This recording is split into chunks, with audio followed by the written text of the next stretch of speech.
Hello everyone. Today we are going to study chapter number 14 natural resources. तो सबसे पहले हमें पता करना होगा कि resources क्या होता है.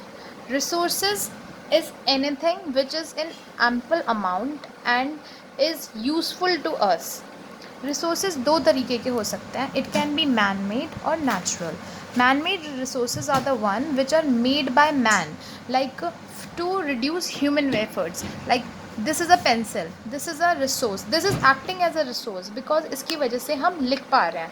तो ये है man made resource. This is a tablet and it is helping us, it is useful to us. तो ये है एक मैन मेड रिसोर्स. अब आते हैं हम नेचुरल रिसोर्सेज की तरफ. What are natural resources? Natural resources वो होते हैं जो नेचुरली नेचर में अकर करते हैं, like water, like coal. These are natural resources like minerals. अब now let's come to earth कि earth क्या है. earth के पास four main spheres होती हैं. What are the four main spheres of earth? They are lithosphere, hydrosphere, atmosphere and biosphere. Litho means land. This layer is made up of land. Hydrosphere, this layer is made up of water. Atmosphere, this layer is made up of air. And biosphere, this layer comprises of bio, which is life. You can see over here, this is atmosphere, water part is hydrosphere, land part is lithosphere and life's part is biosphere. Lithosphere को हम एक और नाम से जानते हैं which is geosphere. Geo means ground. The outer crust of earth is lithosphere. If we like let us consider if this is earth, अगर मैं इसको हाफ पार्ट में कट कर दूँ तो it will look like this. It will bisect, तो it will look like this. तो जो इसका इनसाइड पार्ट होगा that will be like core. The outside the core we have mantle and the outermost layer is crust. This is the earth. So earth has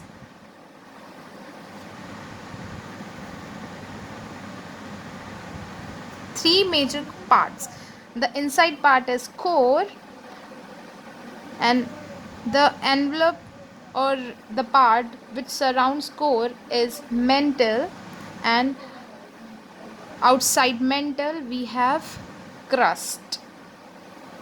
The earth is surrounded by a layer of air which is known as atmosphere. Why we need atmosphere? Atmosphere is a protective air layer which protects the earth from harmful radiation of the sun. Now let's come to hydrosphere. Hydrosphere क्या होता है? Hydro means water. जितना भी surface पे पानी है it all comprises of hydrosphere, like water included in oceans, river, lakes और even moisture in the air, वो सब आता है हाइड्रोस्फीयर के अंदर.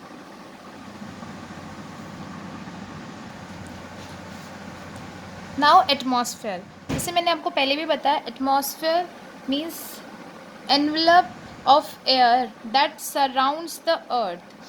It covers the whole earth like a blanket or it protects the earth. Now we have biosphere. Bio means life.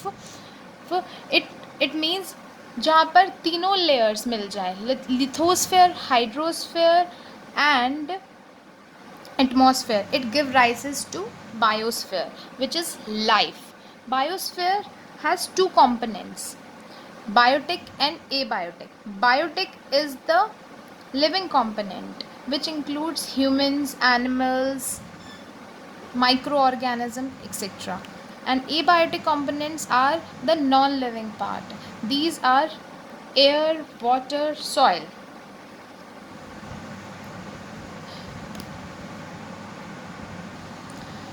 Now let's come across the breath of life.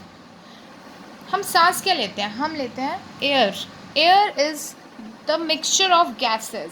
इसके अंदर होता है nitrogen, oxygen, carbon dioxide and water vapours. अब now, how carbon dioxide is produce in atmosphere? It is produce by two parts और two ways. First is जो glucose होता है, जो हम फूड लेते हैं, वो कन्वर्ट होता है ग्लूकोज में, और फिर वो जब हम रेस्पायर करते हैं तो this glucose is break down into energy, और फिर उस ब्रेक डाउन के बाद जो गैस रिलीज़ होती है दैट इज़ कार्बन डाइऑक्साइड. तो through this process carbon dioxide is releasing. And the second method of release of carbon dioxide is combustion. जब हम किसी भी चीज़ को जलाते हैं तो उसमें से कार्बन डाइऑक्साइड रिलीज़ होता है. अब जो हमने प्रोड्यूस करा है उसको फिक्स भी करना है, तो now fixation of carbon dioxide. How this carbon dioxide is fixed? First, this carbon dioxide is fixed by green plants. We have earlier studied about photosynthesis. तो जो ग्रीन प्लांट्स अपना खाना बनाते हैं, how they make their own food? They make their food by the help of carbon dioxide present in the air, water and sunlight. तो इधर से एक पार्ट तो कार्बन डाइऑक्साइड का फिक्स हो गया. दूसरा पार्ट कार्बन डाइऑक्साइड का कैसे फिक्स होता है? तो जो वाटर में जो एनिमल्स रहते हैं जिनकी शेल होती है, तो उनकी shell is made up of carbonates जो कि डिज़ोल्व है सी वाटर में. तो here other part of carbon dioxide is fixed. Now the role of atmosphere. The major role of atmosphere is protection. It protects the earth from harmful radiation. The second role of atmosphere is it keeps the temperature of the earth constant, कि ना ज़्यादा अर्थ को ठंडा होने देता है ना ज़्यादा गर्म होने देता है.